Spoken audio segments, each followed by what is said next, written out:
Peace and love, peace and love. Are you ready to deep dive Saturnalia, Christmas, and evolution of New Year's? If you are, make sure you stay tuned with us on Bee TV Numeralytics. We're about to deep dive with the Queen, Porcha Cooper.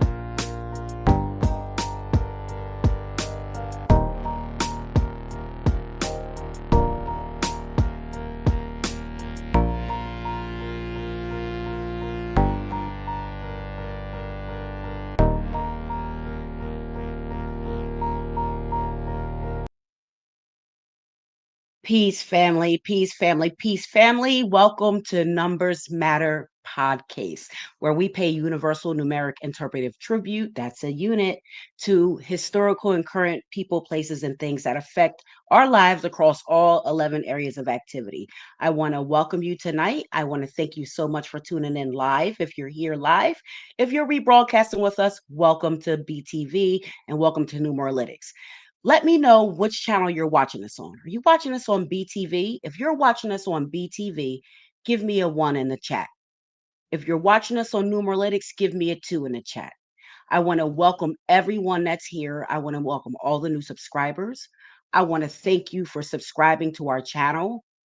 And thank you for being here and sharing this live with us tonight. So, without further ado, I am going to bring on my guest host today, someone that is fabulous and beautiful and wonderful, very smart, the Astro Numerologist and mindset coach, Porcha Cooper. Welcome to BTV and Numeralytics, Portia.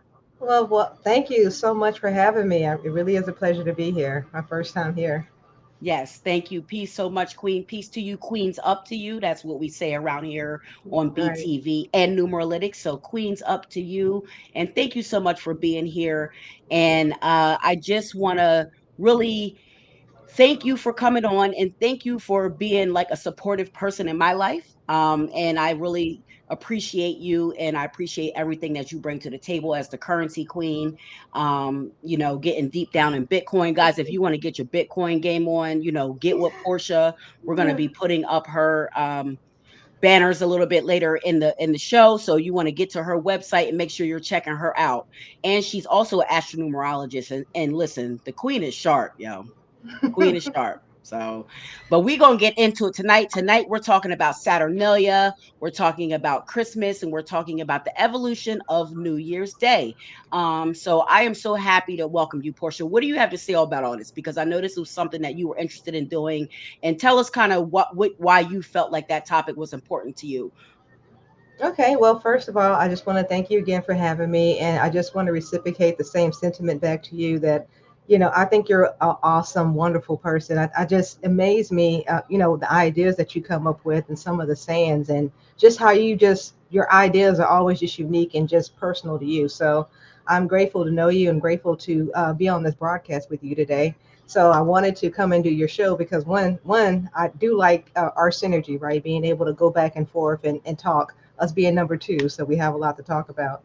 And two, we put so much emphasis on Christmas, right? This one day of the year when people break their backs, their bank accounts and everything else just to buy gifts for people who won't even remember what you bought them a couple of months down the line, right? By the time Valentine's Day rolls around, everybody would have forgot about Christmas. So, especially the kids, right? Everybody thinks that they have to go get something for the kids. And it's really the values that you instill in your children, right? At this point, where you're putting more emphasis on the material side of life versus the love, right? And being generous and being caring and giving and all that good stuff. That really what we should be doing for Christmas is not so much wrapped up in what can I get versus what can I do for others. And that's why I want to get us back to that type of mindset and mentality when it comes to Christmas. Well, I think that's excellent. I agree with you 100%. And then, there's a statistics out that when we shop on Christmas, they say we were to take away that holiday as a community, we could like break the whole system if we were to just pull our money out of that one holiday. And it's also noted that that holiday breaks us all the way to the following year. It takes us a whole year to catch up back to the money that we spent on that one holiday. So I think that's profound. And I think that really speaks to a lot of the holidays that we embrace here or that we're, you know, encountered to celebrate here in this country that we live in and really worldwide. And we'll see that through the broadcast that it starts out in one place, but then it spreads worldwide when the dominion of men take over and they try to play God and they start playing with time and start changing time and different things like that. So I'm so excited to get into it, Queen. So without further ado, I mean, let's get started. Let's talk about it. But first, let's acknowledge who's in the chat. We have Shawan West in the chat, Detective Hey, West. lady, how you doing, Yep. Shawan? Peace to Shawan. You Yes, guys make sure you grateful that guys you. check. Yeah, make sure you guys check out Numbers and You on Monday, the 23rd. Shawan will be Mhm. on live with Lloyd.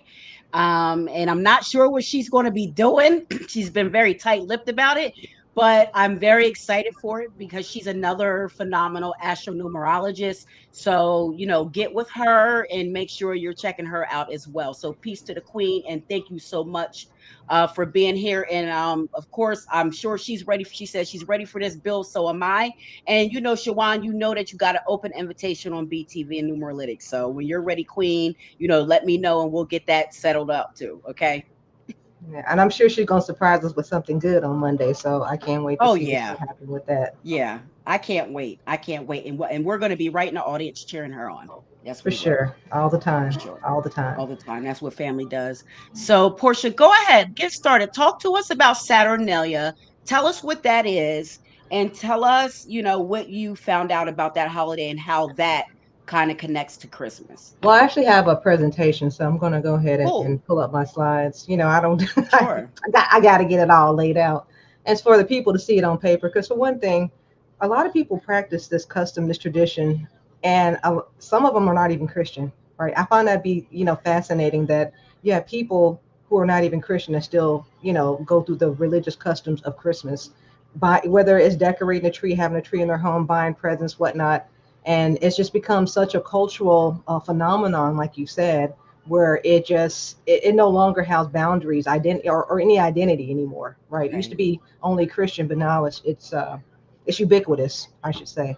So It's ubiquitous, yeah, and it really demeans the meaning of it, the meaning that they set forth for it to have, the well, meaning no, that it's no. Well, intentional to this have. is how I feel. We've been brainwashed by corporations, and because it becomes so commercialized that everyone's been brainwashed to think that they have to buy gifts and whatnot at this time of the year, or spend to their detriment, right? And that's where the brainwash and the commercialization of Christmas, which is our modern Christmas. This is where we are in 2024, unfortunately.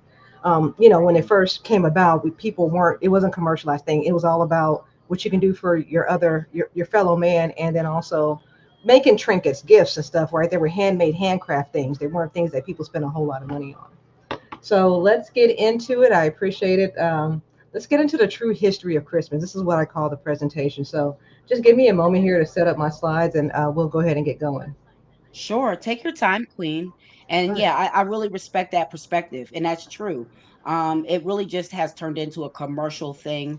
And like you said, it's celebrated just so culturally. It lets you see how much certain energies can kind of take over the world and take over like the whole globe and every continent, where Right. people are conforming to these dates and conforming to these religious, acts or practices or holidays on these dates.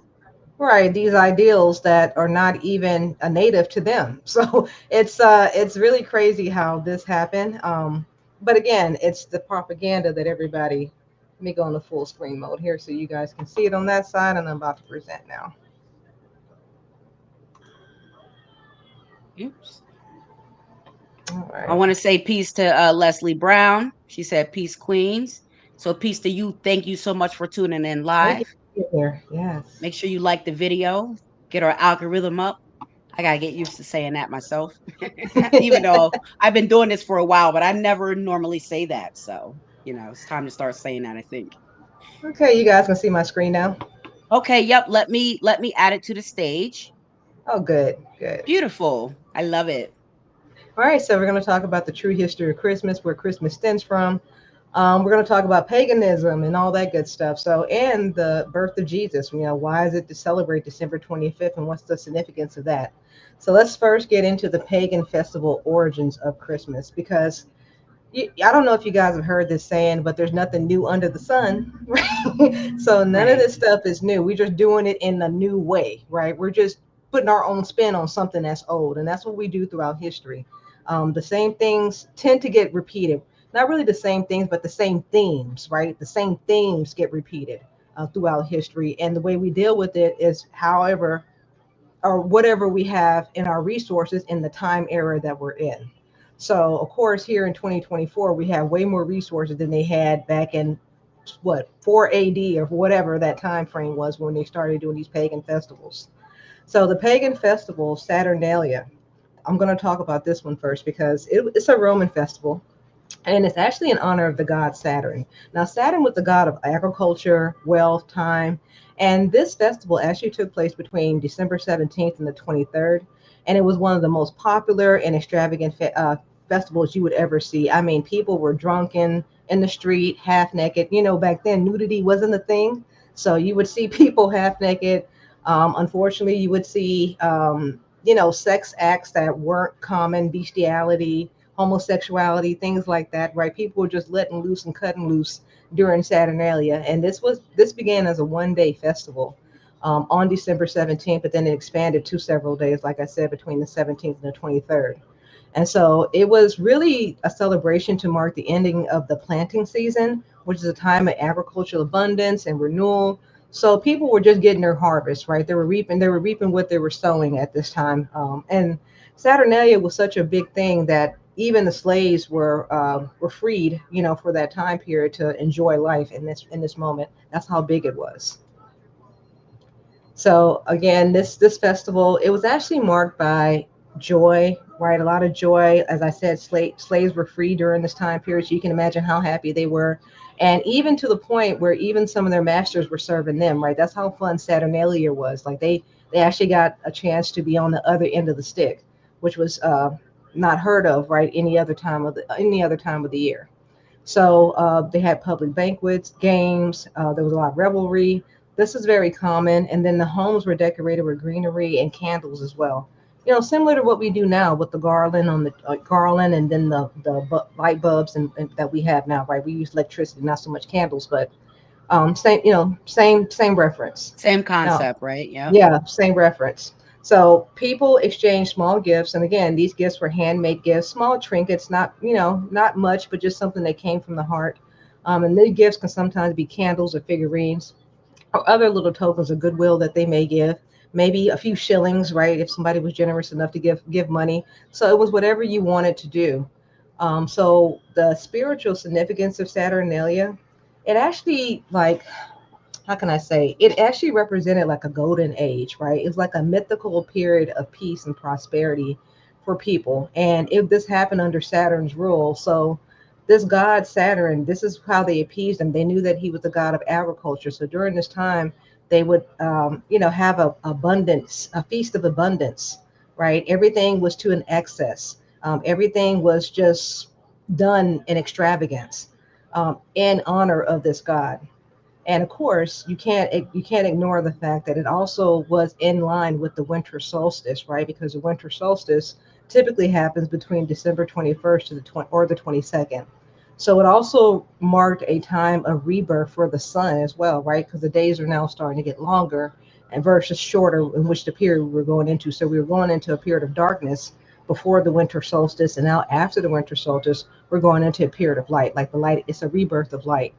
So Now let when me ask you, did you Mhm. is that why you think they picked that day too for the birth of Jesus, because it that designated that we're gonna go like headed toward more light? I think I Well, Right, right. And I'm going to Mhm. talk about that in the Good. presentation, but you're actually Okay. right. So we're going to Go go ahead, into a deeper Queen. dive Go on ahead that. and Yeah. cook, Queen. Yep. Yep. So she's right about that. So when Christianity began to spread throughout the Roman Empire, many pagan festivals adapted and absorbed into the Christianity, traditions. So let me say this: how many people are going to sign up for something where they're not going to have any fun, right? They're going to cut out all the partying, right? You're not going to be able to drink wine. You're not going to be able to do this and that. How many people you think are going to run to be Christians? Not many, right? I don't think that many people are Right. going to raise their hands to do that. So they Right. had to adopt or absorb some of these practices in order to entice people to come over to their side. So Right. They needed a Saturnalia, buy-in.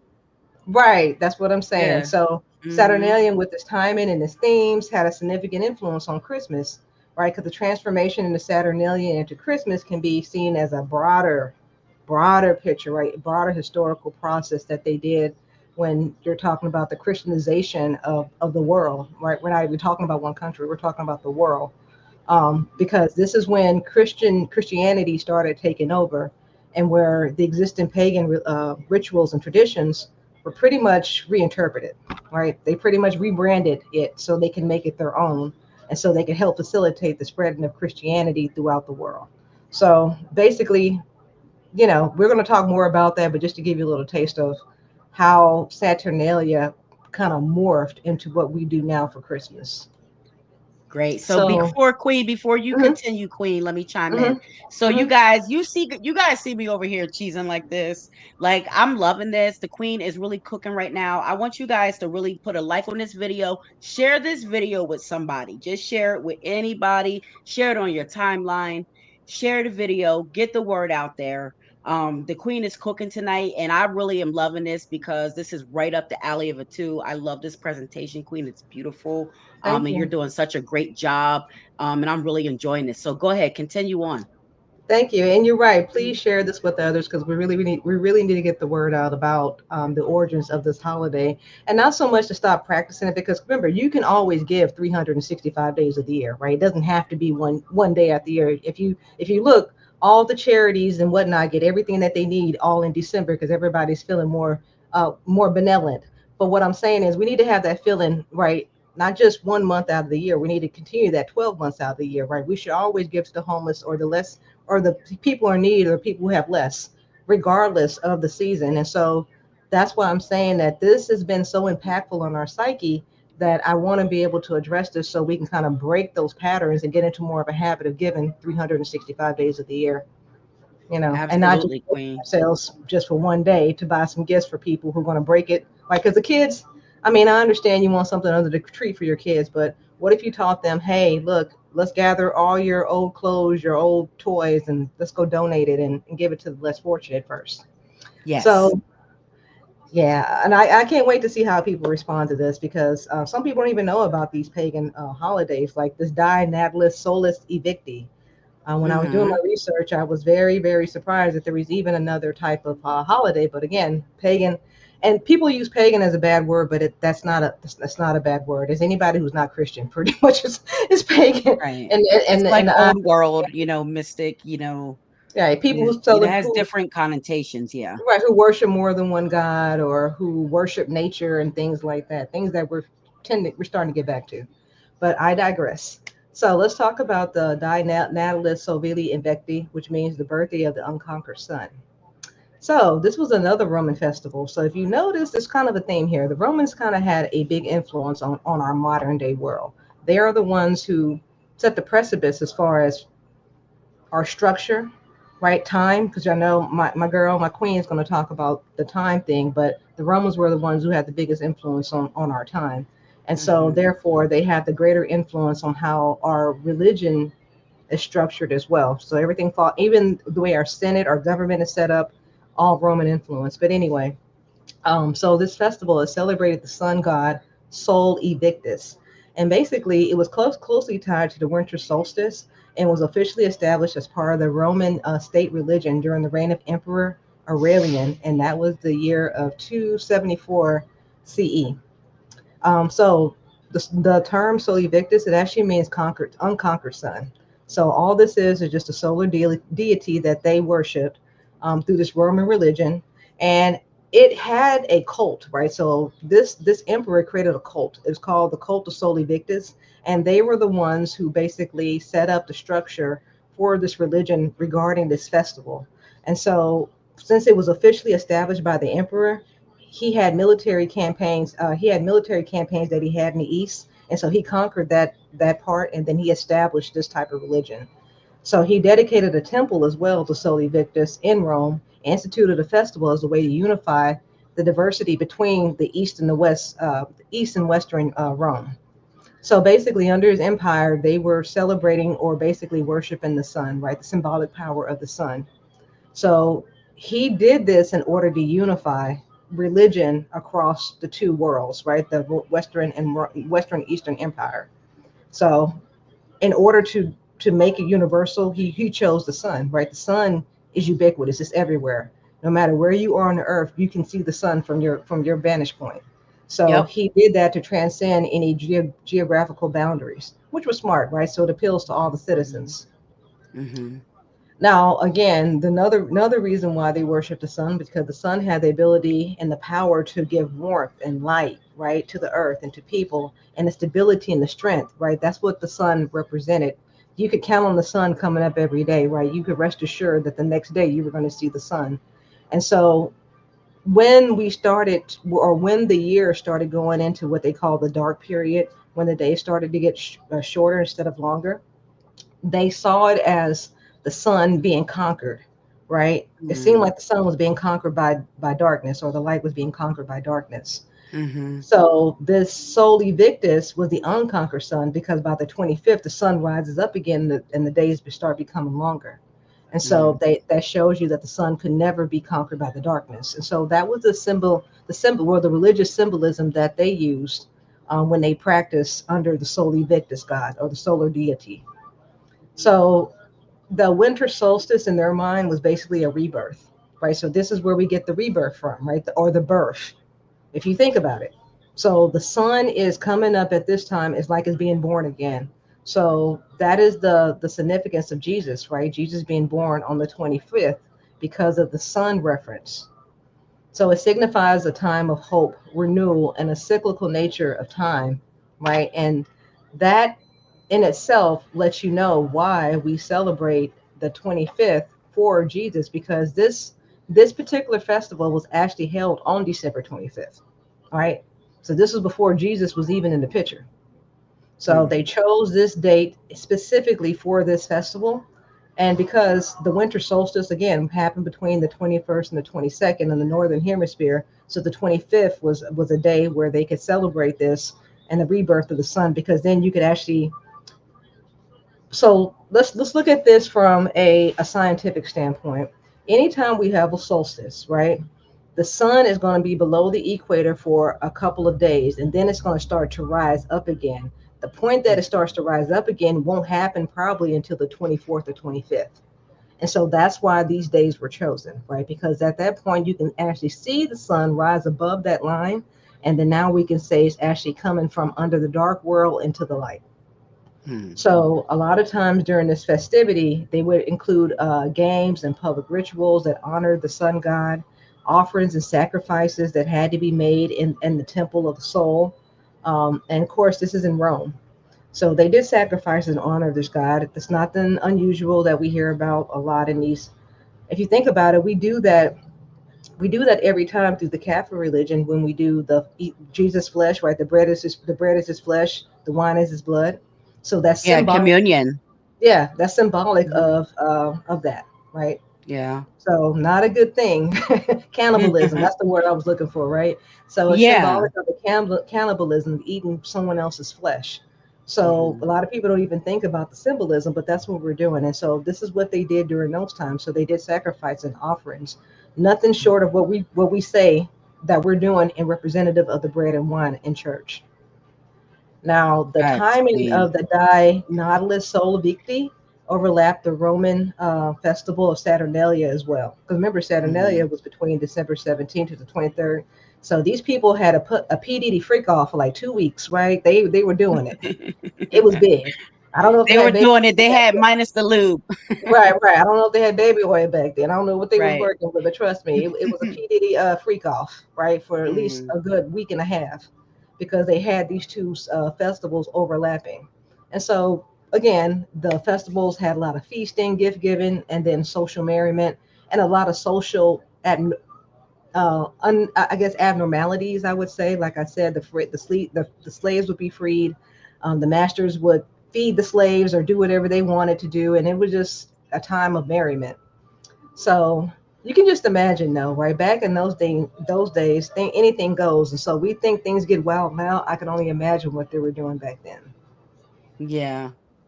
Absolutely, absolutely. Family, the queen is cooking. Make sure you guys check her out. Portia Cooper. She's an astronumerologist. She is a mindset coach.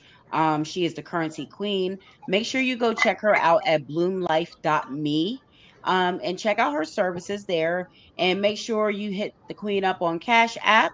And you see it's the $Venus Black and paypal.me/Portia. So I just wanted to give the queen that shout out. Make sure you support her on all her platforms. Thank you. Yep. Go ahead, Queen.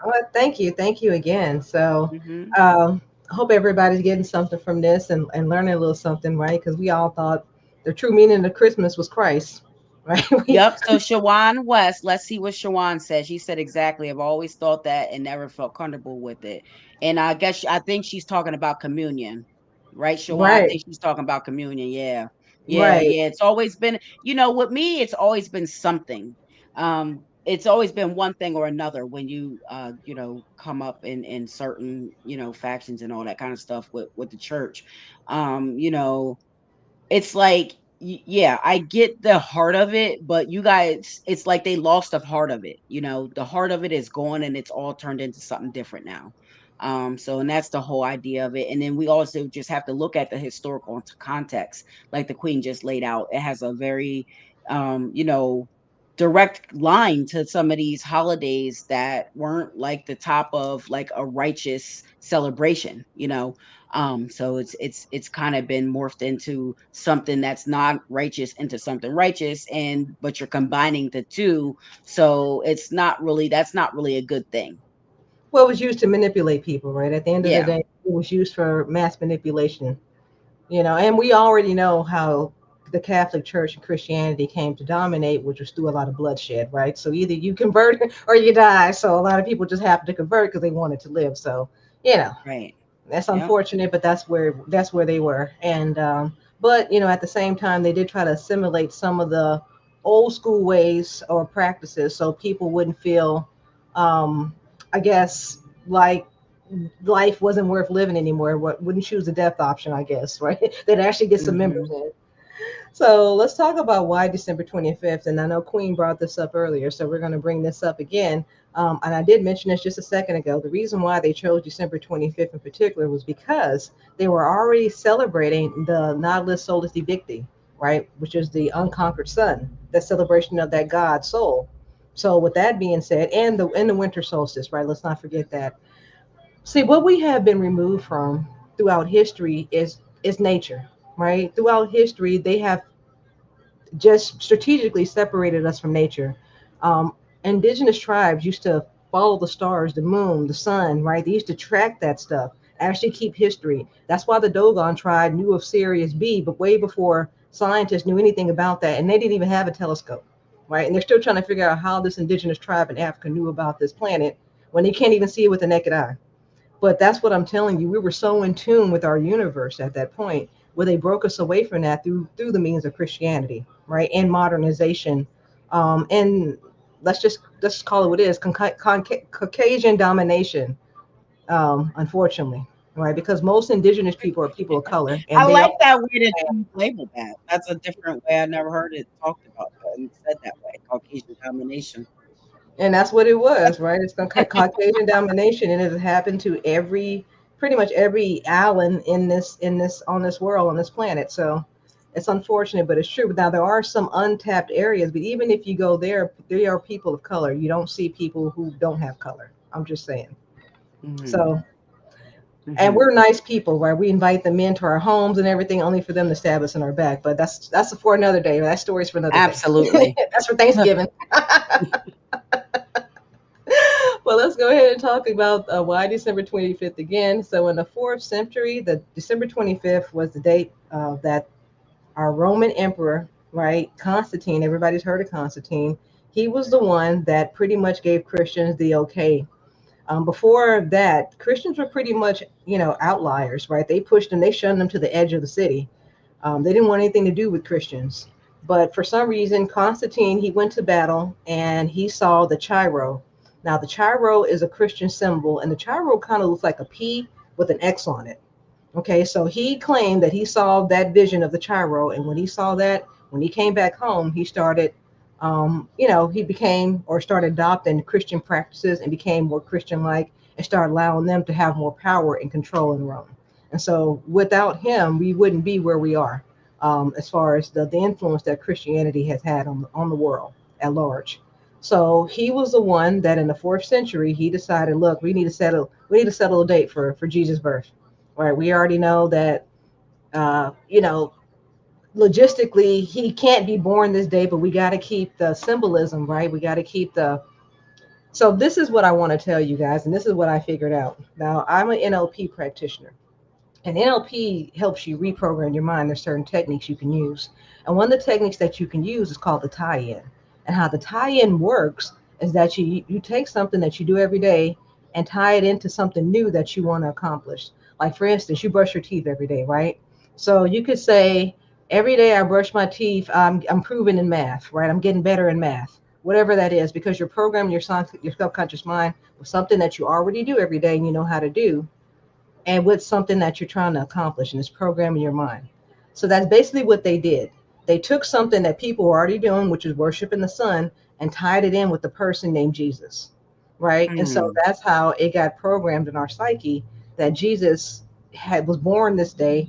And also, if you look at Easter, it follows the sun too, correct? So Yes, it NLP, does. so NLP, right, didn't come around or wasn't discovered until the 70s. But apparently, these people knew how to program minds way before then. So go figure. So there is no exact date for Jesus. The Bible doesn't specify an Right. exact date. A lot of people already know it wasn't in winter, right? Because they're talking about like lambs and stuff like that. What lamb gonna be Yes. outside in the winter? Come on now, y'all. And yeah, they're talking about the lamb. The shepherds are outside tending the lambs, and they only talked about that. They only did that during the warm season. They didn't do that. So the three dates that they say that correlate with Jesus' birth is sometime in September, like around September 11th, which is around the Feast of the Tabernacle, and then of course the famous December 25th that they claim that is his birthday now, and then between March 25th and April 1st when the original New Year started, the original equinox, spring equinox time. So that's the other time frame that those are the three dates that are kind of roaming around of those are the possible three dates that could be the date that Jesus was born on, but nobody really knows because the Bible does not denote to it. No, and they won't, because also we Right. know that if it was cold outside, who's gonna be sleeping in the manger? Come on now, it's too cold. Let's keep it 100. It's cold, right? Right. Well, So we ain't, and that was us because we know, you know, that's us, and we ain't sleeping outside in the cold. that's what I'm saying. So that date was Right. obviously chosen, one, because the sun god was worship on that day, and two, because of the winter solstice, right? And so the Hmm. symbolic theme of the light. Remember, I told you light being reborn after coming out of the darkness. So that Hmm. renewal, right, is both prevalent in pagan holidays, well, pagan tradition, as well as now Christmas or the Mm. Christian tradition. So there's Mm. no there your symbolism right there, and the reason why they kept it the same so they could have that tie-in. The tie-in is all about programming subconscious mind. Religion is it has been such ingrained in our psyche, right? That people have a hard time separating themselves from their religion, right? And if you tell Yes. somebody that you are a god, like, I'm not God, God is God. Like, no, you're God, and they can't believe it, because who am I? Just a lonely wretch, right? That's what religion teaches you, that you're not anything, you're not worth anything, right? So it's just unfortunate, but that's the program that they go to in order to keep you dumbed down. So Hmm. the And day for Shawan Christmas, said everyone that believes in something, people just go with it. And that's true. And that's why they call it sheeple, because you're just a sheep, just following, the masses and just following what's told to you to do. And that's so very true. Go ahead, Queen. yeah, it was the greatest story ever told, right? The story of Hmm. Jesus was the greatest story ever told, and we mean story by lie, right? Because Hmm. everybody fell for it, hook, line, and sinker, and it's been perpetuated and passed down from generation to generation, right? This lie just didn't start yesterday. Right. So, and they knew that we were very religious people, so they wanted to give us something to cling to, but that's another story. But anyway, why December 25th? Because Christmas drew on the symbolism of Sol Invictus, like I said, and that date was the 25th anyway, so we might as well keep it the same so people could celebrate on that same day. So that's what I thought I switched slides here to here. So let's talk about the number 25 itself. So, we Yeah. got to break Get down into the the astro numerology. numerics. Yep. There we go, We baby. got to break it down. We got to break That's it what they down. waiting for. Let's hear it. Yeah, because obviously they had something was up with this date and why they chose this date particular for Jesus. Again, we already know because of the holiday that they celebrated already on the 25th in the winter solstice. But the number 25 has its own power, right? For one thing, it has intuition and intellect. So it combines the natural ability of analytical thinking, rooted with the seven, with intuitive insight from the two. Right. So there's your 25. And then also it has a lot of adaptability with purpose. So the influence of the number five, right, makes it flexible. But it also has a sense of adventure with the number five as well. But the seven gives that adventure a purpose, right? So that 25 equals to that seven. So even though you may be adventurous, your adventures always have a purpose, right? They're not aimless. They're also tied to some type of spiritual or personal growth. So that's Always. that's what keeps you in check as far as being that number five and that seven. Mm. Now, also, it has harmony and growth, well, spiritual growth. So, the two is going to play a key role in personal and spiritual development of someone who's influenced by the number 25. Because we are deeply tied to intuition, into the spirit world, right? Being a number two. And so, it's going to help keep you, I guess, grounded in that sense, is what I want to say, right? Connected to the spiritual side of things. Now, it's also going to challenge you in areas. It's going to lead you to deeper insights and greater wisdom as well, because two is very intuitive. But coupled with that five, it gives you a little more freedom in your expression as well, right? With your intuition. Seven brings it down as far as the spirituality. So all three of those numbers have a, how can I say, a contribute to the number 25, right? They all make up that energy of that number. It's not just one sided. And also, it has balance between the material and spiritual. Just like I said, the five is drawn to worldly experiences, where the two is going to keep it more like spiritually inclined and in tune. And so there's where the balance comes in with the seven, because the seven is a very spiritual number. It's rooted in spirituality. The seven is going to call for spiritual alignment. So the five, even though it's there, the five helps you with the adventure, but the adventures are going to be more for growth than anything else. It's not just to go have fun, lay on the beach kind of scenario. If you do get into something, it's probably like a spiritual retreat, or going to, some type of yoga retreat or something like that, something that's going to increase your spirituality or make you better, personal mindset development or something like that, with the number 25. Mm. That's an excellent Now, breakdown, Queen. That's an excellent breakdown. Go ahead. well, Keep going. I'm not finished, because we got to I talk about bet. the individual numbers. We got to talk Here about we the go. individual Let's numbers. hear it. So, again, the 25 is made up of two and a five, but two plus five equals seven. So, we're going to talk about the two first, because remember, two is partnerships, it's harmony, it's cooperation. Twos happen to be very agreeable people, right? We don't like rocking the boat, so to speak. Now, we do have our opinions, but only when they're necessary, right? We tend to be more of those kind of people. We'll go with the flow until something interrupts our flow, then we're gonna have to let you know. But until then, we're pretty receptive. We're pretty cool. Now, this part of us is because we're very diplomatic, because we want to be in relationships, right? The whole two aspects is partnership. So whether that's a romance or business or what have you, we like being in some type of partnership. So we learn to be very adaptable and agreeable. But with that two energy, we also we're a water number, right? We're the first water number, the two and the seven. So with that, we have that intuition. We're tied in with the spiritual side of world. See, the one is material and two is spiritual. So when you're on the two, you're more spiritually inclined and spiritually in tune. And when you're working, it's not so much chasing the bag. You have to tune yourself spiritually in order to be receptive, because two is like a receptacle, right? You have to be very receptive. That's your intuition to receive things instead of you chasing. Because when you chase, you push it out. Now, the five here, it actually represents the freedom. Five is the number of freedom, sex, change, travel, right? Five is one of those, hey, sociable kind of people. They like adventure, they love curiosity, they love to explore, they have a lot of dynamic energy. So that five energy rooted with the two, it can come out to be an interesting combination, right? Because if you're that kind of adventurous person coupled with that too, like I said, your adventures are going to be more on the spiritual side, right? You may go do ayahuasca or some bufu or something like that, right? Because that's coupled in with the two. It just makes sense to do those things when you're 25. Now, together, the two and the five create and blend in intuitive harmony.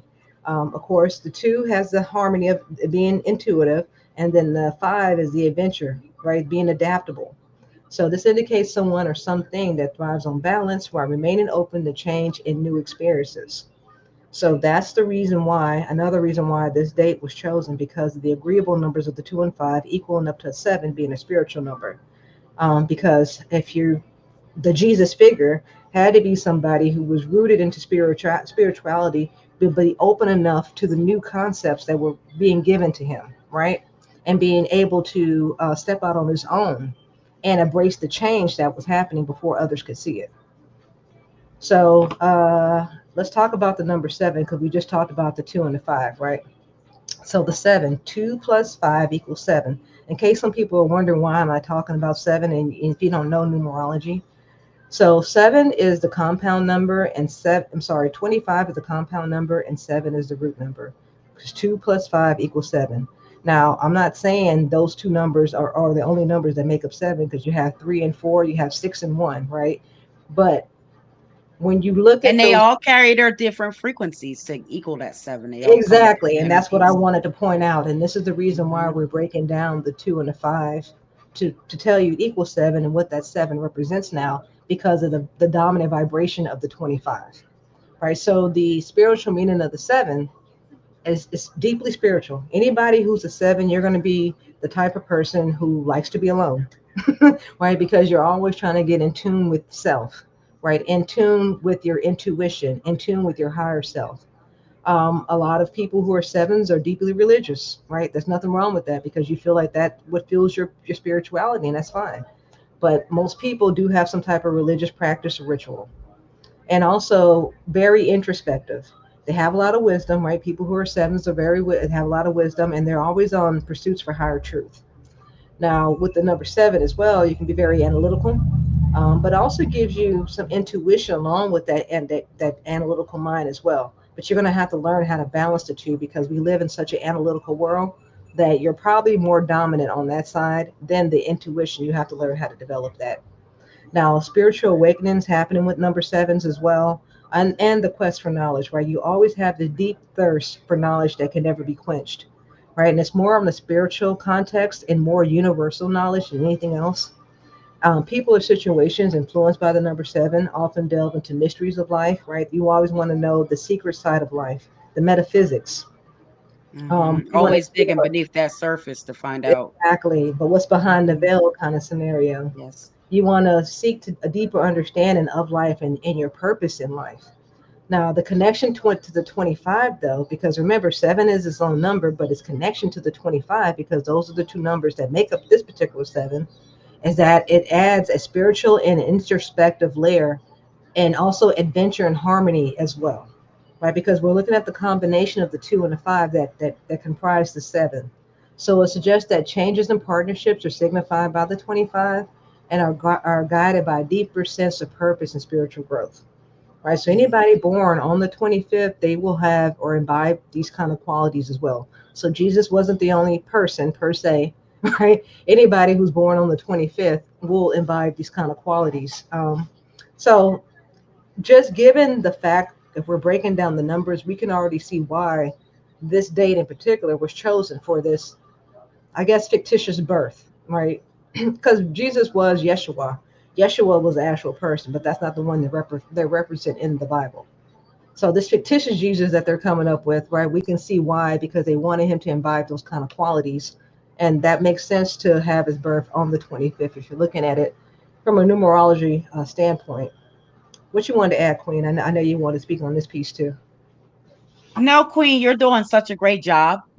Everything that you said, I agree with 100%. And, people born on the 25th, they're just naturally prophetic. They're naturally intuitive. They lean toward the occult naturally. So they lean toward the spiritual side, just like everything you just said.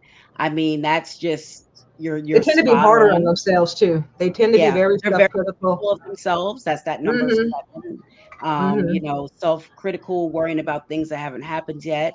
In business, but would have to really apply themselves to do so.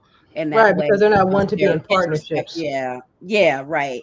So I just think that you're doing such a great job. I love the breakdown. This frequency, it preaches morals, but it practice that over freedom. So that's the whole thing with that 7, with that 2 and that 5. It's practice over freedom. It's morals of that 7, and they practice it over freedom, with that 5 being involved with it. And then the diplomacy and the peacemaking of that 2, just comes together to make that such a spiritual number. And that's why they picked the number. That's why they picked that day. And I mean, that coupled with it falling in line with the holidays that they were already celebrating. I mean, why not? I mean, this is why they do the things that they do, because they have this knowledge. They have knowledge of these things, and they use this to their advantage, to kind of control society. And that's why we see it has such a global and cultural impact across the world, where everyone really celebrates that holiday, and denotes it as that. So go ahead, Queen. Right. I There's just not. Yeah, wanted you're to add right. that. Yeah. But you're 100% right. There's nothing new under the sun, and even with numerology, right? Because this is the ancient Egyptian science that was Hmm. propagated secretly throughout, these secret clubs and groups and whatnot, societies and organizations. But it wasn't for the masses. So these people knew how to manipulate the masses through this information. So when anybody encounters a number 25, whether it's a date or your age or just being a symbolic number, it often points to moments of insight and alignment with this deeper purpose in life, right? So that's what the Mm. 25 is. So if you happen to be going into a 25/7 personal year, you know you know what you'll be up against if or if you're turning 25 or whatever that is for you, right? However 25 shows up, even if you're on a 25/7 life path, what your purpose in life is basically this, right? Knowing that you're in alignment with the deeper purpose. Yeah, now let me give you some advice if you are going through a 7 personal year. Make sure you reflect and you perfect. You observe but don't absorb. Reflect, perfect, observe, don't absorb. And really just take the time with yourself, and you'll do just fine. You'll do just fine. That's right. Um, it's a critical cycle, but we can handle it. We have all the tools that we need to handle it. And that's why we do this, so we can make sure people know about that too. And if you guys want to know more about that, make sure you hit us up, either myself or Portia. You can hit her up at bloomlife.me. You can hit me up, text me on the moon line. You can ask any question you want, 302-492-7722. And we're here to answer your questions. You can just send us an email, visit the website. You can visit my site at numerologist.biz. You can subscribe to the site, to the mailing list, and you want to get some gear, you can go to besmartclothing.com. But I just want to thank Portia. Portia, do you have anything more with your presentation, or is it my turn? No, I have more. Good, keep going. So I let's love talk it. about the cultural legacy of Christmas, or these not Christmas, but of the pagan religions that basically made up Christmas. So again, what is paganism? Now, if you look at the root word paganism, the etymology, actually it's a Latin term that means paganus, and that originally meant villager. Okay, so or a country dweller or rustic. Hmm. So that's really the root word of pagan is a villager or someone who's on the fringes of society, right? A country dweller. Basically, it's a redneck, right? If you want to, label people like that, but that's what they're talking about. the common Hmm. person. So, in context of religion, early Christians used paganists to describe people who adhere to traditional polytheistic religions, particularly in rural areas, right, who were slower to adopt Christianity.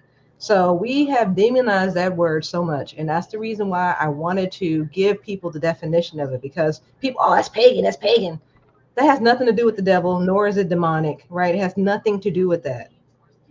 What they're talking about are people who were slow to adopt Christianity, but then it gets labeled as paganism and now it's been demonic. So we need to reframe our brains right around the word pagan because all it means is that someone who wasn't Christian or basically practicing Christianity. Right, someone Right. that wasn't, signing on to what was being forced on people during those times, because it was forced on people, if we're going to keep it real. Exactly. So anybody who was worshiping multiple gods, polytheism, right? That's worshiping many gods. You know, a lot of religions did that back in the day. They worship goats, cows, whatever, right? Funny Elephants. part is the Romans did that before they decided to do this, so they Exactly, had many exactly. gods, so. Because you have to understand when it comes to conquering the world or other countries, you have to unify the people under something that's going to be standard across the board. And so religion was their way to dominate that, right? They now every country that they go and conquer, we can implement this standard for everybody to follow us, right? And now they have to bow down to us and follow our rules through our religion. And so this is the Mm, reason why this was implemented the way that it was. So anything other than Christianity, Judaism, and Islam, right? Because those are monotheistic; they all believe in one God. Was basically paganism, right? mm, So a lot of this, like you said, was happening in ancient Rome, Greece, and those areas. So that's it was the norm. Or any non-Abrahamic religion also is considered paganism as well. So anything outside the Abrahamic traditions, right, follow that doesn't follow that code, or any religion that's nature-based, right, the things that we're getting back to, right, in mhm, terms of focusing on Mother Earth and Earth-based rituals and things like that, or being tied to the land and following the cycle of the moon, the stars, and the Earth and all that stuff. They put us mhm, away from that, and they call that paganism or Wicca, right? Because that's what the new form of it is now. New form of paganism is that Wicca and all that stuff they're coming up with now. So mhm. anytime you honor the cycle of nature and stuff like that, or deities that are associated with natural forces, then that's considered to be paganism as well. Or even ancestral traditions, because you know how we call on our ancestors to help us. Yoruba traditions calling our ancestors to help us. Papa Legua, Oshun. You know, when you're calling on things like that, that's considered to be paganism as well. Yeah, So wow, basically, queen. You're going in. I wanna give a shout out to Kanaya, she's in the Kanaya, audience. there she Peace, go. Queen. Yeah, Queen's up, Kanaya. Welcome to BTV and Numerolitics. Queen, make sure you like the video, share the video, subscribe. And Queen, make sure you hit me up so we can get you on BTV and Numerolitics as well. This is another phenomenal astronumerologist. So hats off to her and all the work that she's doing. And I just want to really thank everybody that's tuning in live to this. Make sure you go check Portia out. Let me put her banner up here. Porcha Cooper. She is an astronumerologist and a mindset coach. You can check her out at bloomlife.me. You can give her a circulation donation at Cash App at $ Venus Black or paypal.me/Portia. I want to thank her so much. She is doing such a wonderful job of breaking all of this down. I have learned so much. I'm so grateful for you being here, Queen. So I just wanted to make sure we did a quick check-in for all the people who are Yes. just coming on and joining us in the audience. And we're so grateful for you guys being here live. And we're also grateful to you guys that are joining us on a rebroadcast. Peace and love. Make sure you like the video, thumbs up, share it with somebody, and subscribe to our channel. Subscribe Yeah, I to really do appreciate BTV it or too. Numeralytics. There you go. Yeah, Probably you both. know, Go ahead, yeah, Queen. you guys could be anywhere on a Friday night. You chose to spend it with us, so thank you for being here. Absolutely. Absolutely. So let's talk about paganism again, because remember, early Christians they were surrounded by paganism, right? They were a new form group. Wasn't nobody all into the Jesus piece and all the whole Christianity thing. They were like on the fringes of society. Again, up until the point when I told you Constantine saw this vision of the Chiro, right before he went into battle, and he actually won that battle of conquering, I think, Eastern Rome. And when he conquered Eastern Rome, he needed a religion to unify, right, both halves. And he went with Christianity. He started being nicer to the Christians, giving them more power, and then they slowly became the state religion. So the church sought to make Christianity relatable and appealing to a diverse population. So with that, he adopted and reinterpreted existing cultural and religious symbols and practices and festivals. So they didn't completely eradicate everything. All they did was just transform it into Christian celebrations with new meaning, right? So again, the sun god worship was replaced with Jesus, or this fictitious Jesus, but they still kept certain things like the decorations, like the evergreen decoration, the feasting, the gift giving, right, which was common during those winter pagan festivals.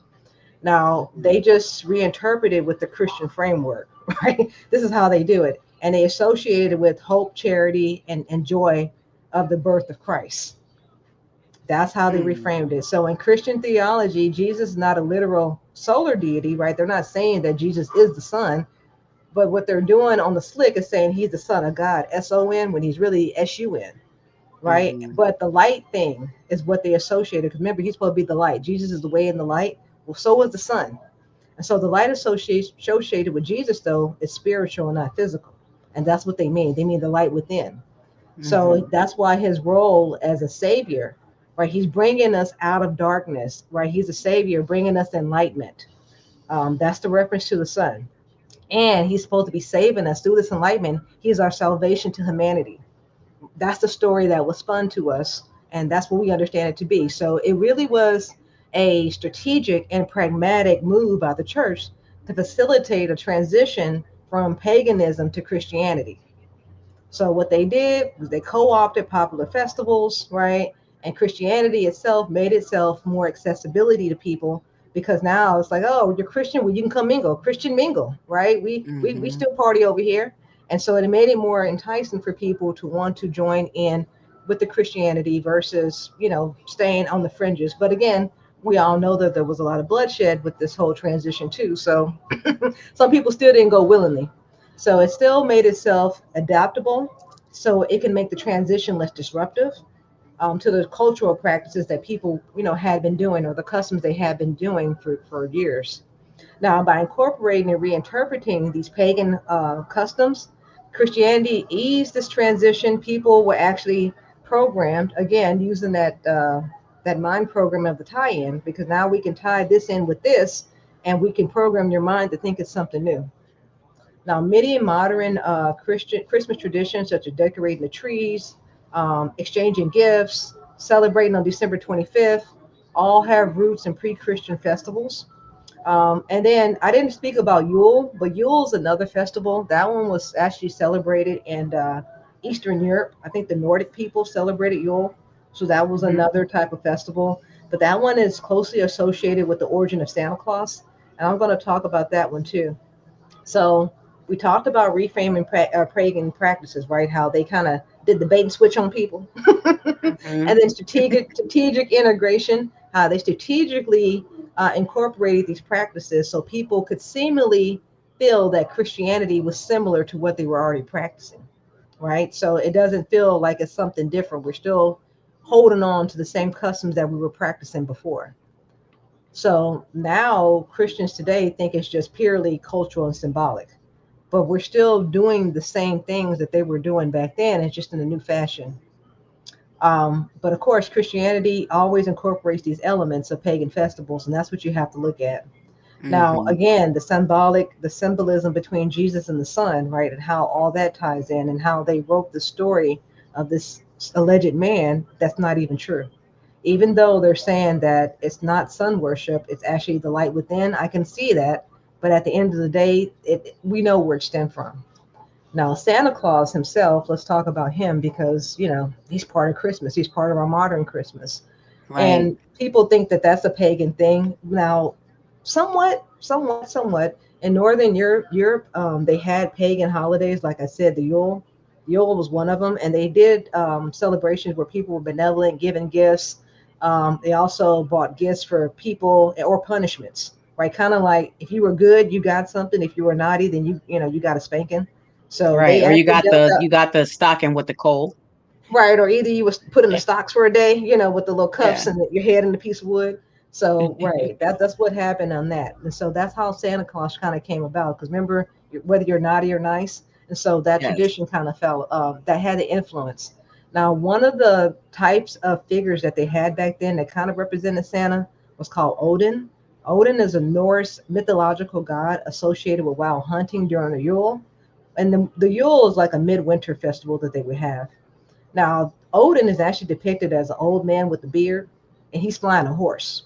Right? The horse Mm. name is Seplinar. Believe it or not, it had a name, and he would deliver gifts and for those to those who left offerings for him. Kind of like when you leave the milk and cookies out for Santa. Yes. Yeah, right. It's the same thing they were doing for Odin. So it's the same Wow. tradition. Now, there are the Father Christmas in pre Christian England, they had Father Christmas.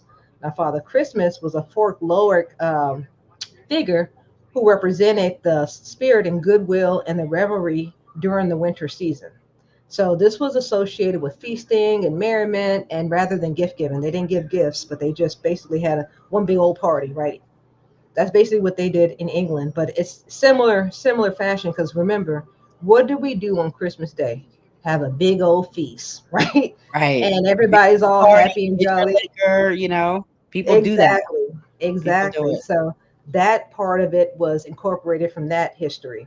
Now, also over time, they had Saint Nicholas, which was a persona that merged in with local traditions. In Germany and in the Netherlands, they had Saint Nicholas or Santa Claus. Santa Claus. So kind of similar to how we pronounce Santa Claus. And so when they came to America, because we're getting close to how things came about here in America, so when the Dutch settled here in America, they kept their traditional holiday of Santa Claus, right? That figure. Well, it became anglicized name to Santa Claus. So Santa Claus actually came from Santa Claus, which was a Dutch name. And of course, this also marked the time where this figure delivered gifts to children. And it had an element of both the pagan and the new Christian tradition, kind of marrying the two. Again, with the Dutch settling in America in the 1700s, they changed the name to Santa Claus. And so we had early American tradition of Santa Claus, and how Santa Claus got branded here in America was actually through "Twas the Night Before Christmas," right? That poem that came out in the 1800s, because up until then, nobody exactly described how Christmas was supposed to go. But this guy wrote this poem. I'm trying to think of his name right now. Clement Clark. Clement Clark Moore. He wrote this story, "Twas the Night Before Christmas." Everybody's heard the story. And that was the first time anybody ever talked about Christmas and Santa Claus, and how Santa was jolly man with the white beard and whatnot.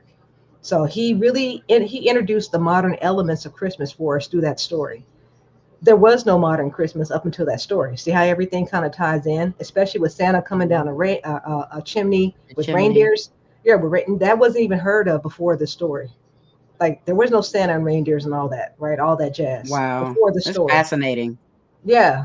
So after the story, then that's what happened. Everybody started depicting Santa with some reindeers coming down a chimney, right? And all that stuff. Now, what also helped with that and solidified that you had an artist in the 19th century, Thomas Nast. He had a painting where he solidified how Santa looked, right? Plump with the beard, white beard, right? And then guess who drove it home either further for the commercialization? Coca-Cola, right? Let's go ahead and talk about Yes. them, because in the 1930s they had a big marketing campaign that featured a lot of Santa that we recognize today, and even the red that's on the Coca-Cola can is called Christmas red, right? That's how Wow. successful that campaign was. That the color, the red that they have, has been trademarked. Nobody else can trademark a Christmas red. It's by Coca-Cola, and they were the ones that Wow. shaped our psyche as far as how Santa looks and how we portray Santa to this day. Wow, Queen. Queen just dropped a bomb on y'all. Did y'all hear that? She said that Coca-Cola connected to Christmas back in the 30s have trademark Christmas red. Like that's why that red in Coca-Cola, that's like the reddest red that you can see. That's like the most Christmasest red that you see. So that's Exactly. And through their amazing, Queen. propaganda, they brought it Yeah. commercialized. And let's talk Mhm. about the sun and Jesus' birth. I know I'm running over time, but I No, want to. you're good, Queen. Keep on building. We building here. Keep on Okay, going. so Don't even worry. we talked about Santa Claus and the modern Christmas. So let's talk about the sun and Jesus' birth, right, and the symbolism of it all. Because remember, it goes back to the light of the world, right? They say that Jesus is the light of the world because his birth is actually tied to the movement of the sun, right? The sun goes beyond the date of Christmas. It's more about the symbolism of the light. And again, it's just a rebirth of the sun after the winter solstice. That's all it is. That's all it is. The Christians saw a direct parallel between the two. And so the birth of Jesus, whom they believed to be the spiritual light coming to the world to bring salvation. That's it. So that's how they tied it to the sun. And again, we talked about how they wrote these things into stories like the Bible. For one of the things they have in there, there's a gospel, John, I think 1:9, which says, the true light that gives light, though the true light that gives light to everyone was coming into the world. And he was referring to Jesus, right? Mhm. But that's really the sun. But it's hey, the Bible's a good story. If you want to read it, it's chock full of life lessons and whatnot. But don't take everything that they put in the Bible as history, right? Don't do Yes. that. Don't do It's that. allegorical, and it's parables and all that kind of stuff, and precept upon precept. So when you read the Bible, you really have to read it in a meticulous way. You can't Right. just read the Bible straight through. You have to go precept upon precept. And that means sometimes you have to read this part of the Bible, and then you have to go back to this part of the Bible. So this is what, we have to make sure that we're doing to edify historical context, is to really understand some of the things that we're linked to, connected to, and kind of hooked on to nowadays, so we don't become those sheeple. So you do understand the esoteric side of it, the spiritual side, the background, the historical context, all that culminated into one. So now you have the greater understanding, and then you can just make whatever decision you want. Obviously, I mean, it's up to you. You can celebrate it if you want. You can do things that are beneficial to you, but now at least you have the knowledge of it, and that way that gives you the power of it, instead of that thing having the power over you, where we were talking about kind of spending all your money on this holiday, instead of doing something that's just meaningful. That means that you care about somebody. Doesn't always have to be a monetary thing and related to a material measure. It doesn't have to be relegated to one day as well, right? That Right. should be something that's ongoing throughout the year. Right. So, Facts.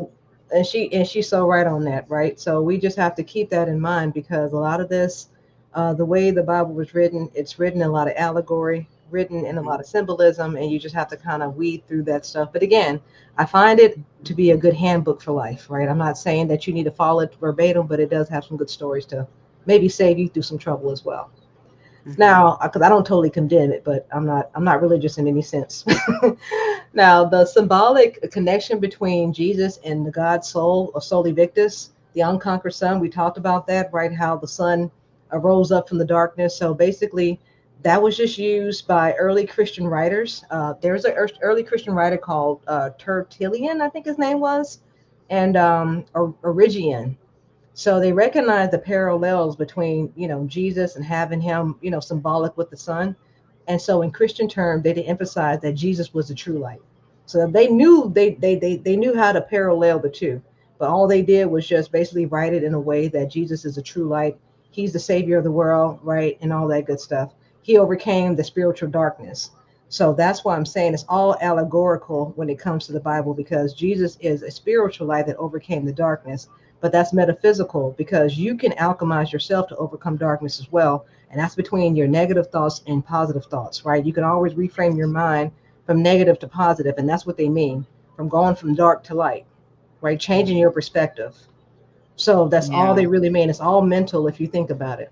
So Jesus was supposed to be somebody who overcame spiritual darkness, just as the sun was believed to overcome the longest night of the year. So that's basically what it all ties into. And so, from a theological connection, now, the link between Jesus and the sun is not coincidental. We all know this. The alignment of the dates and also theological reflection of Jesus as a role as a Christian savior in history, and the sun representing light that's coming out of dark, right? So the Christianities or to the Christians, it was like he was dispelling darkness and bringing the renewal to the world. So he was renewing the world basically is how they depicted Jesus, just as the sun was being renewed at that moment. So we Mhm. already know that he was not born on that date, but all it is that they put him on that date so he could be associated with the returning of the light, right? Which made it fitting for a choice to celebrate his birthday during that time because of the winter solstice, right? And the fact that people are already celebrating at that time, and we wouldn't have to disrupt cultural norms that people already had in place or established. Right.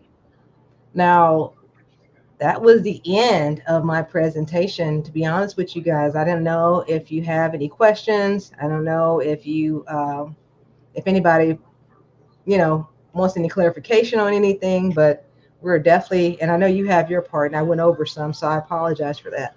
Oh no, Yeah. you're great, Queen. You did a fabulous job. I loved your presentation. And I'll just, give some feedback from the audience. Kanaya said that that's the greatest story ever told. That's absolutely correct. Hmm. And Shawan's talking about she learned that a few days ago. I think she was talking about, I forget, but I think it was the last thing that we were talking about, the wow moment that you said when we were like, wow, wow. But this is great. We're getting great feedback. We have all of our family in the audience supporting us Thanks, tonight. family. So, everyone has good feedback. If you guys want to add anything else on, please make sure you do so. If you have any questions, make sure you ask. We're about to get into the time piece of this and the evolution of the calendar, and how we kind of got to New Year's Day being celebrated on the first. Because as we know, not all people celebrate New Year's on the first of all. And that was not always celebrated on the first. So that's kind of what I'm going to get into a little bit. But before I do that, I just want to do a little another tease because Detective West is teasing us, and she says, so this is what she'll be touching on and she'll be discussing on Lloyd's show when she's on there on Live with Lloyd at Numbers and You on Monday, 12/23 at 7 p.m. sharp. She will be on Live with Lloyd and she will be discussing the need for us to think for ourselves because we don't know whose plan we may be carrying out and the real intentions behind it. And I think that is such a powerful topic, Queen. I cannot wait to hear you build on this and really touch on this, especially you being a number four person. I be in everybody's business. You're a number four person, so I know that you're going to come with the jewels and the gems and the real life personal experience of this notion. So I'm excited to hear that. So guys, make sure you're tuned in for that on Monday, 12/23. I just want to thank Portia for everything that she's done. Big up to Leslie Brown. That's a Live with Lloyd family member. That's now a Bee TV and Numeralytics family member. Welcome to Bee TV and Numeralytics and the Numbers Matter podcast. I hope you're enjoying the show. I hope Yes. got some jewels and you picked up some good things that, Queen broke it down, yo. I'm like, all hell to Queen. Queen's up to Portia, astronumerologist extraordinaire, because, bringing that two energy, bringing that preparation and that presentation is just what I love. That's what I do here on BTV. And she's a two. So she's a girl after my own heart. And she knows what to do. So I think, this has such been a great thing. So without further ado, we're a little bit in, but we're family here. So we don't mind, BTV is, we're okay. We're going over. We're okay here. Hmm. Long as the audience is hanging in there with us, we're going to hang in there with you. And then, people can pick and choose which parts they want to look at or whatever the case. So we're going to get into it. Let me share my slides. Let me do this. Give me 1 second. And I don't have that many slides, but I did want to show this Let me slide, stop sharing. Yeah, okay, yep. Thank you, Queen. Thank you, Hmm. Queen. So that today, guys, this is what it's all about. This is Numbers Matter Unit 2. If you don't know that unit, it stands for the Universal Numeric Interpretive Tribute. With you guys in the audience, you adds a Y to that, and that makes it unity. So all these number matters units that we do, we started out as a unit, we ended in unity, and that's with you in the audience. So I want to give a big up and thank you, gratitude to the fullest to everybody that's tuned in live with us, that has chimed in and been a part of the show. You're a part of the show, and we appreciate you. And we love you. Make sure you like and subscribe and share this with a loved one. So yeah, this is our numerical valuation. Queen Portia, astronumerologist extraordinaire, currency queen, mindset coach, has done an amazing, fabulous job. I learned so much. She broke down Saturnalia, Christmas, Sol Invictus. how all of those things really tie into Christmas, the commercialization of those things, to the current status that we have here, and it was really just phenomenal. So what I'm going to get into now is the New Year's part.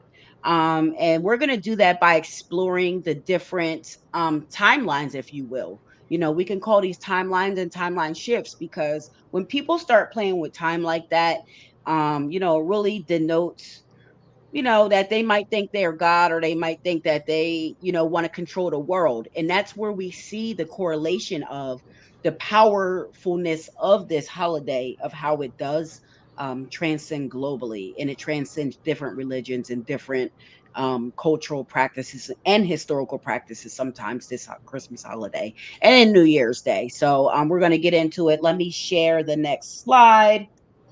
One second. Here we go. All right. So what we're going to be talking about is the evolution of the calendar and how we kind of got to New Year's Day being celebrated on January 1st. So we're just going to get right down to it. And you've heard of Portia allude to a lot of this tonight. So some of it may be a little bit repeated, but not really, because I think it just gives a further insight of what we're talking about, and give you a better understanding of this timeline and how things have changed and how they have kind of tampered with time. And we really don't really know actually what time we're in. We just have to kind of accept where we are and just work with what we got. And that's oftentimes what our community is good at doing anyway, turning, something into nothing in that sense. So, we're game for it. So let's get started. So we're talking about right now, we're going to go through timelines. We're talking about ancient Egyptian time. Okay. We're talking about BCE, before current era, before Christ era. You can look at it at, they put a lot of different labels on what that means, Before but it's Common Era is another one I saw too. before So. common era. Yep. So Hmm. it means all that. It just means before that era of the current era that we're in. Hmm. So the first calendar that is, the first calendar was this calendar. It was the ancient Egyptian lunar calendar. So it was a lunar, solar based calendar that was based on the phases of the moon. And this really speaks to the greatness of our ancestors and our people, that they didn't have all this modern technology, they didn't have all these things. They learned this by being in tune with nature, by observing, the cycles of the moon, and they made a 12-month calendar based on the lunar cycle. Each new month started with the new moon, so that's the way that they worked it out. And since the lunar cycle is about 10 or 11 days shorter than the solar cycle, they had to actually intercalate a 13-month. And they called that 13-month Thoth. And I know we know the emeralds of Thoth and all that kind of stuff, and the hermetic principles based around Thoth. Various different stories that relate to that. We're not going to dive too deep into that part of it. I welcome the audience to go do their research on that part of it if you want to know more. We're going to just stick to the basics of the calendar and how it kind of evoluted through the time where we kind of got to this place of celebrating New Year's on the first. So people have that understanding of it, especially since this is the season we're in, right, Queen? That's right. This is the time Yep. of year. But all the time I always kind of figured, why was New Year's in the dead of winter? So this is Right. going to be it. Yep. So we're going to get into it. So again, that 13-month that they added to that lunar calendar in those ancient Egyptian times to kind of like settle things out and kind of make it more in line with the agricultural seasons. They added that 13th month called Thoth, and what they did was they would intercalate that every several years to kind of keep up with the agricultural seasons. So what they did was they did that, and then New Year's then during that time frame was signaled by the annual rising of Sirius, which Queen Hmm. alluded to. And that's also known as Solstice, star, Sirius star Solstice. And when that could be observed in the eastern horizon just before dawn in midsummer, that's when they would determine that this was the new year, and that would determine also if they were going to intercalate a month for that year, which they always entered at the end of the year. So that always, so now how we know the current leap year, how we do that in February, what they did then was they intercalated it at the end of the year instead of February. So that's the breakdown on that. So then what ended up happening is, using that calendar, kind of going through the times, our people looked at this and they realized that, hey, this is really resulting in the misalignment of the agricultural seasons. It wasn't hitting the proper time when the Nile was the fertilest, where that was the time that they pinpoint and looked at as the beginning, right? As that fertile season, and it was kind of off a little bit. So what they ended up doing is, our ancestors, they, they evolved it into something what they call the Egyptian civil calendar. Now, that was several years later than from when they did the ancient Egyptian calendar based on a lunar cycle. It was several years later, but it was still before the Common Era, or what they would call AD or AM, which I won't get into the AM part of it, but just know that AM is also intercalated with AD. But that was another time shift that the Romans actually did within their own timeline. So again, me talking about this chronological, sequence of events, the time was changed so many times, guys. We're just focusing on the overview, but I do welcome you to dig down this rabbit hole, because it was changed so many times. It's almost probably uncountable to see how many times they kind of tinkered with the dates and kind of just, oh, we're going to push this back here and we're just going to move this forward here. So, it's really something that fascinating, and it's a lot to dig into. So I welcome anybody to really go down that rabbit hole for yourself. And then let us know in the comments too what you think about this so far, and what you think about these timelines and how they have evolved and coalesced. So far right now, guys, we're still at the point where New Year's Eve is being observed in midsummer. So we're going to call that between like the beginning of March going into anywhere between probably the beginning of June. They don't get too specific about what they're calling midsummer. But that's, around the time that I would call it. So I would say from the end of March 25th upwards of April 1st on into like the season of June. So then, like I said, a little bit later, the Egyptian civil calendar was introduced in. This was a more precise calendar that our ancestors recognized that we needed. And this was the calendar that was actually based on the solar return. So instead of basing it on the lunar calendar, it was on the lunar cycle, was based on the solar cycle. So this, of course, like I said, it came in much later, but this is the first calendar that consisted of the 365-day calendar that we really know of today. So that was our ancestors that actually came up with that 365. They calculated that time. So really, I would say that all of these calendars, it's really based on our work. It's based on the foundation that we laid prior to any of these civilizations even really coming into play and even having a role in anything profound in history. So we came up with the 365-day calendar. We organized it into 12 months, 30 days each. And then what we did from that solar calendar, we did 5 additional days at the end of the year, and they called that like a at the out of the ordinary temporal construct. That's what our ancestors referred to it as. So bright, so intelligent, and this is the same DNA that we carry. So we can always tap into that and make sure that we're continuing to be inventive and coming up with new ideas and really following our own heart. Like Detective Shawan said, we have to follow our own heart, follow our own plans, and make sure that we're really, evolving things, and a couple things too. Nothing's really new under the sun, but the thing is, it's your approach to things. It's your approach to things and how you approach things and how you make things your own. Because sometimes information is information, truth is truth. It can't be changed, but it's the way that you interpret it, it's the way that you deliver it, and the way that you really embrace it to make it who you are, and make it be understood through the message, the way that you can relay it. So yeah, so what ended up happening with the solar calendar, it's the first solar calendar. And it was used with the rising of the Sirius star that marked the new year. So again, we still are stuck with the new year being at midsummer at this point. So it at this point it has not changed to no January 1st. And this is where we're at. And what our ancestors did, they actually maintain both calendars now. So they maintain that lunar calendar that the ancient, ancestors came up with. That was brilliant. It's still a relevant calendar, and it's very much used then at that time in conjunction with like It was used in conjunction with like spiritual or agricultural regions or like religious reasons. And then the civil solar calendar was used for like administrative functions. And that's how our ancestors used both calendars at that time. And they used that in conjunction throughout the pharaonic period. So throughout the period of the pharaohs, this is the period that we're talking about. Like the 2000 BCEs and all that kind of stuff. Up through to now, let's get into the Roman calendar. And this is when we start seeing things change and we start seeing people kind of play with dates and change, the old way of the way that we, really viewed the time. So let me see. Let's do a check in. Peace and love to Teresa Miller, Hotep, and bright greetings, everyone. Thank you so much, Teresa, for tuning in with the Queens.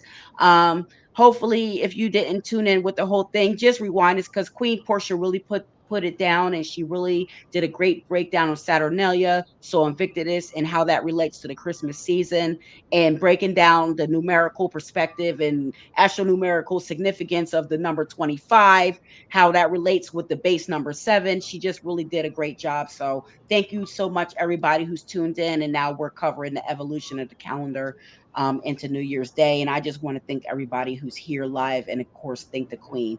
So now let's get back into it. So now we're getting into um, the Roman Republic calendar. Now, this is when the shift happened when we got to January 1st of being the new year. So in the Roman Republic calendar, the year still did begin in March 1st initially. It began in March 1st, and then around 153 BCE, the Roman Republic officially recognized January 1st as the beginning of the year. And they based January, and they renamed it January after the god Janus, the Roman god Janus, which is the god of beginnings. And so they did that to make that more in alignment with that, and to make it in alignment with the way that the consuls took office in Rome. So now we're relating this to the Roman Republic and how they took office at the beginning of the year. So they relayed New Year's, they changed it from March 1st in 153 BCE. They changed it from March 1st to January 1st, based on that Janus, Roman god of beginnings, and based on the consuls that would take office in Rome at that time. And that's how we kind of got to that calendar. So that calendar isn't even the end all be all of the changes of the time. So what ended up happening is, so we're looking at the time 153 BCE. If we take that down to about 46 BCE, this is when the Julian calendar was conceptualized. This calendar was conceptualized and introduced by Julius Caesar. And this was a part of his reform to the Roman Republic calendar, which was very inaccurate. The Roman Republic calendar was 3 months ahead of the solar calendar and ahead of the agricultural season. So it just wasn't touching on the seasons the way it should be. So this is kind of a part of what they did with this. So the one thing that I do want to point out is when we get to the Romans and the way that they looked at this in a way that they based their information on the changes that they made in the calendar, is that they were all of them were advised by an astronomer. And I want to point that out because you know that's poignant, because they went to the metaphysical people to say, hey, what's going on with this? Like, what should we do with this calendar? We're not hitting the right seasons, and this is causing whatever it's causing for them, right? So Caesar, he was advised by an astronomer. His name was Sosigenes. And he introduced to Caesar the more accurate Egyptian civil solar calendar that I just told us about, based on that solar year of 364 and a fourth days. So this is how that Julian calendar came about. It was really based off of our calendar. It was based off of what our ancestors did with that solar calendar. And then what they did was they did take it and put their spin on it. They added the leap year. So the calendar, it was the basis of the calendar that's used to this day in the West. It's still the basis of that. So from that point on, from 46 BCE up to upwards of 1600 years, the Julian calendar was at play, and this was the calendar that was used. So very fascinating stuff right there. And when the Julian calendar got into play, they also kept the tradition of using January 1st as New Year's when they incepted. Now that I say that to say a lot of people at the time and a lot of places at the time would not adopt this calendar. They were sticking with the historical calendar, the historical Egyptian civil calendar that was kind of ruling everything. They were sticking with that or their old historical calendar, which we'll see based off some of the things that I bring up later, areas of what calendar that they stuck with to make sure that they continue to celebrate New Year's around March 25th up to April 1st. Um, It's really interesting how they how January is named after that god Janus, because that god is actually two-faced. He's facing the future and also the past, and so that's why they chose him as that particular god. And Mardi Gras, they always have crews, and all those crews are related to Roman gods. That's how much Rome has such a world influence as far as religion and what we still practice to today, including their calendar. So I love this information. Absolutely, Queen. Absolutely. And then so now we're so far. We've already seen the shift to New Year's Day going to January 1st.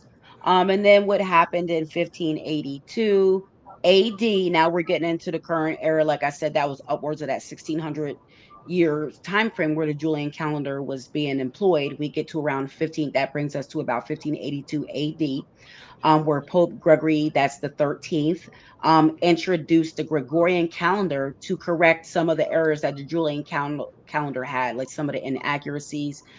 So again, this reform of this calendar at this time frame was based on the work of another mathematician and astronomer named Christopher Clavius.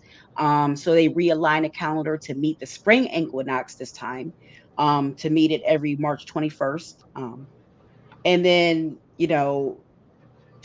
to be honest, the way what this really is based on, they based this on how it was with the first council of Nicaea, which was back in 325 CE. So that council was the council that really established a Christian doctrine. It's the council that kind of wanted to push this doctrine around the world. It was Unified behind the work everything. of Constantine the First. Yeah, when you mentioned Constantine, that's why I was smiling because I'm like, that's in my presentation too. So this is behind the work of Constantine the First. We know that's how Christianity was kind of really adopted and really, pushed on the world and really driven to this point. So just to bring that part up, and edify on that. Well, So let me this bring is this where up real quick, though. Let me bring this up in the role that Constantine played as far as an influence, a world influence that still dominates to this day, right? We're talking about holidays, time, and everything else. So, with Mhm. that being said, remember he wanted to adopt monotheism. Do you think that was more or less in line for people to worship or to follow his rule, one king that unites, right, all nations, in a sense? I think it was to follow the rule of the one nation, which is really what they're trying to get at to today. That has never Right. really changed. We're, That's been their goal. And exactly. that's what they did then. And that, like I said, that started with the Council of Nicaea. It's called the First Council of Nicaea back in Mhm. 325 Common Era. So you guys, I really encourage the audience, whoever's enthralled by this information, go study that because it's such a rabbit hole and there's so much more information that we're not going to obviously touch on about that Council of Nicaea and all the wicked kind of things that went on and what they did, to our ancestors, to our people, and just to people and humanity in general. So it really runs deep, a lot of the stuff that they did and why they did it, and why they made these changes. And see, it really just denotes that these are changes that they made. Yeah, they based it off of our ancient calendar, but then they made that shift to that January 1st for their God. That also denotes that they're not monotheistic. It shows if you're calling out a God, that shows that you're not being monotheistic right there. So that's in direct contradiction with their Christian religion right there. So it's just so many contradictions that come out of some of the things that we see with the historical context of this stuff. And people just really doing things to benefit themselves and benefit whatever their agenda is. And we really see that today. Nothing's has changed. Right, world domination, right? In order to dominate the world, you have to bring them under one mindset to control the masses in order for them to be manipulated. So it's amazing that that concept still rings true to this day when you still have people that are so-called elite that are still have these elaborate plans to still control us in such a fashion. Right. Right. And then just to round out the presentation from me, I'm going to just talk about some of the cultures that have not adopted January 1st as New Year's Day. Oh, yeah, I was Um, about to say that too, because yeah. the Mayan calendar, the Aztec calendar, they never got mentioned. So those were Not the in your things presentation. I'm just saying, like throughout history, they adopted this calendar, but discounted their calendars. discounted their calendars, but some didn't, and some didn't. And what I found from the cultures that did not adopt January 1st as New Year's Day, it's really based on kind of three things and like kind of three areas.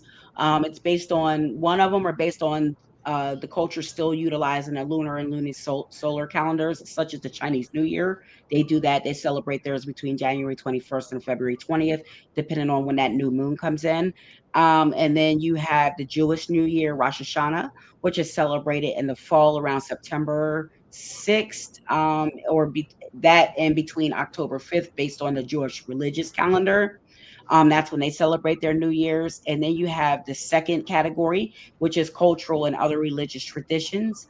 So you have cultures that do this based on like historical reasons, such as the Nowruz, which is the Persian New Year. They celebrate that at the spring equinox around March 1st, which marks the first day of the month of that's called Farvardin, and that's on the Iranian calendar.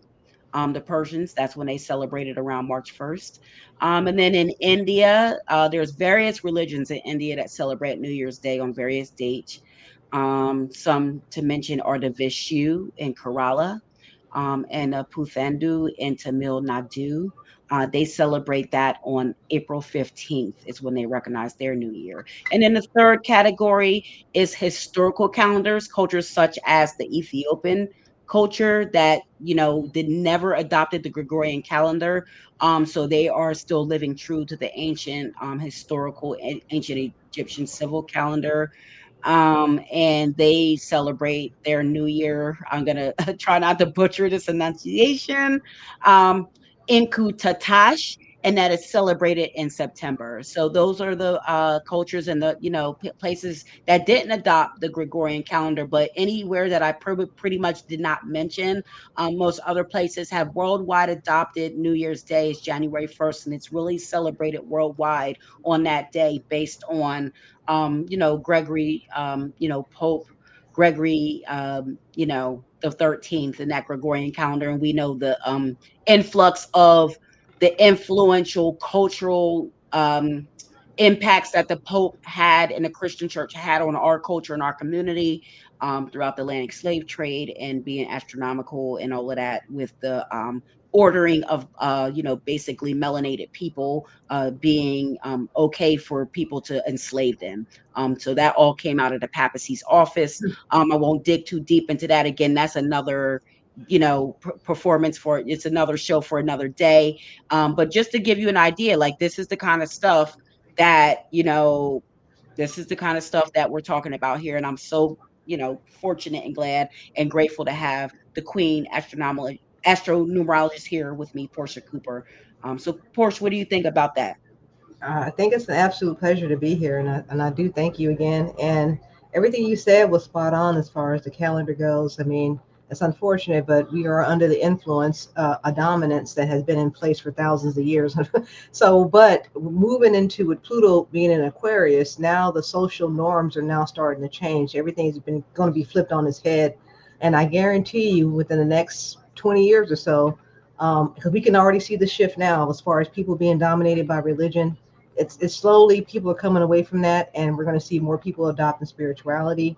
And it is funny throughout history that a lot of the origin does come from Africa, but they don't ever give that the credit. Like even some of the Roman philosophers, like Pythagoras and Plato and Aristotle, even went to the Egyptian schools, but it doesn't say that that's where they got their knowledge from, right? It always says that they were the ones, the big philosophers that They came call up with these themselves the ideas. father of medicine, Right, the founders, the yeah, father of medicine. Hippocrates being the father But of they don't medicine. talk about how they had to go to Egypt to learn that Yeah, knowledge, they'll to learn briefly from the mention that. master They'll builders and briefly teachers. gloss over that, right? Like Yeah, sometimes they'll do that, but yeah, and it's just yeah. amazing to me. So you really do have to do your own research, and everything we tell you here tonight could be totally wrong. So I always encourage everybody to go out and do your own research, right? We want to What we're trying to do is basically spark your imagination and also get you flowing into that direction to knowing what's actually going on and what the reality is. Because what you see on your daily basis is all an illusion.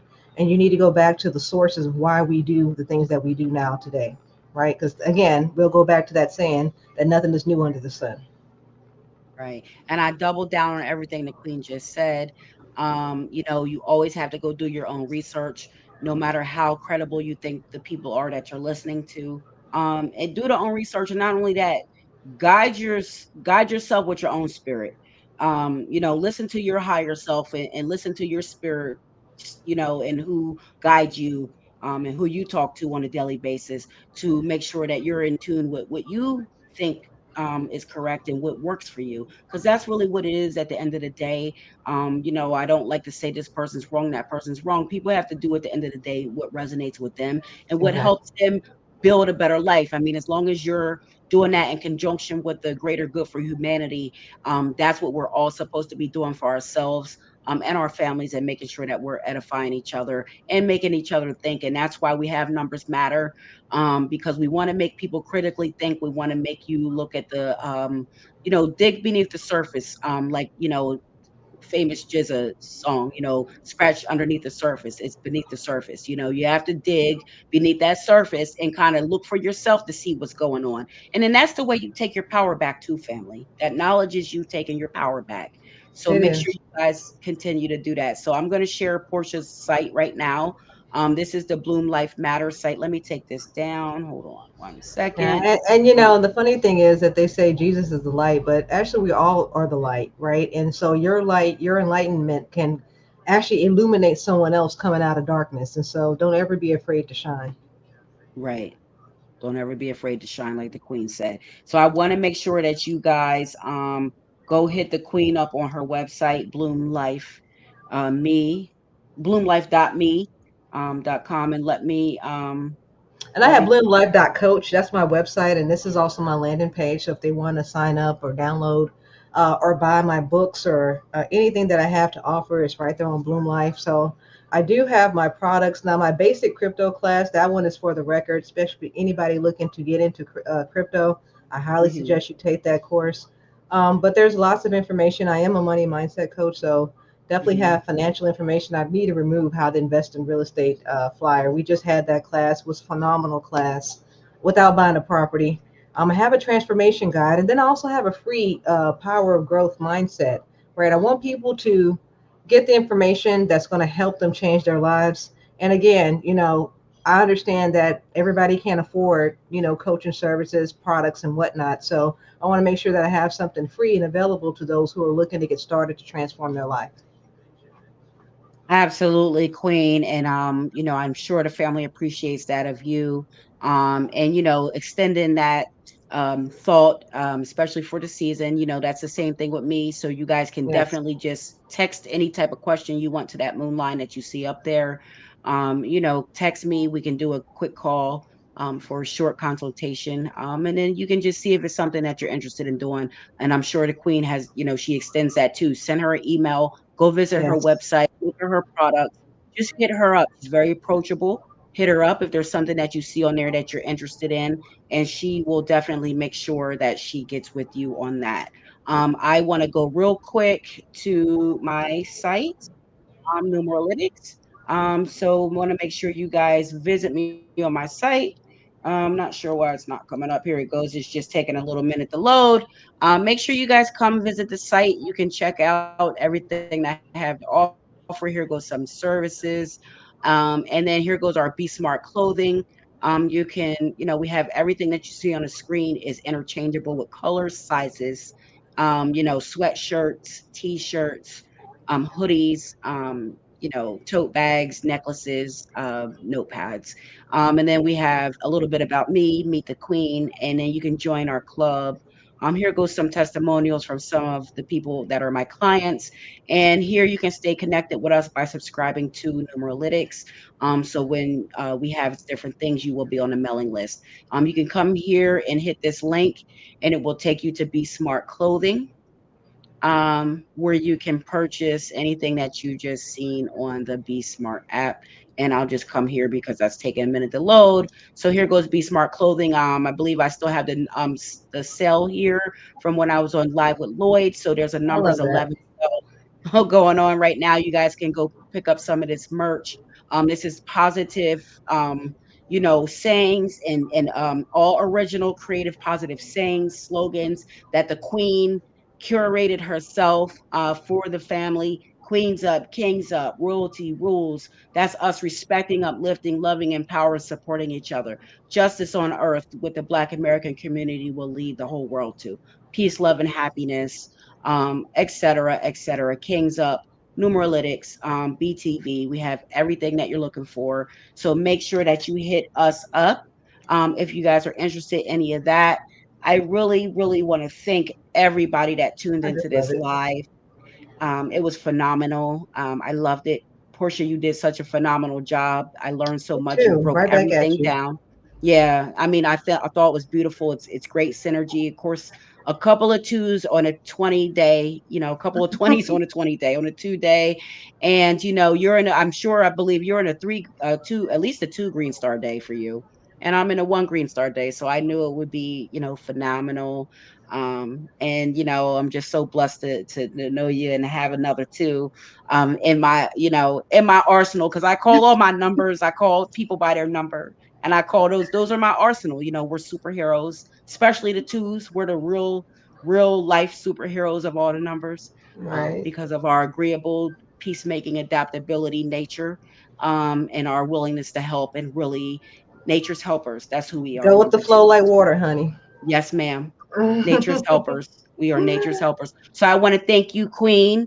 Thank you to all you. the queens that were tuning in live. And I'll let Portia go ahead if you want to go ahead with a closing note to end the show out. Oh well, I would say this. Let's make 2025 a more positive year. Don't dwell on what other people are doing. Just focus on yourself, and everything will be all right. So with that, I hope everyone peace and blessings, and happy holidays to you. Happy holidays to you, and peace and love, peace and universal love to the family. Remember that royalty rules, and this time that stands for righteousness, righteous universal love, exhibit solidarity. So as long as we're doing that, we're remaining royalty, rules to ourselves, and we're queens and kings up nation. Peace and universal love. Oh, that's beautiful. Thank you. Thank you. Take care.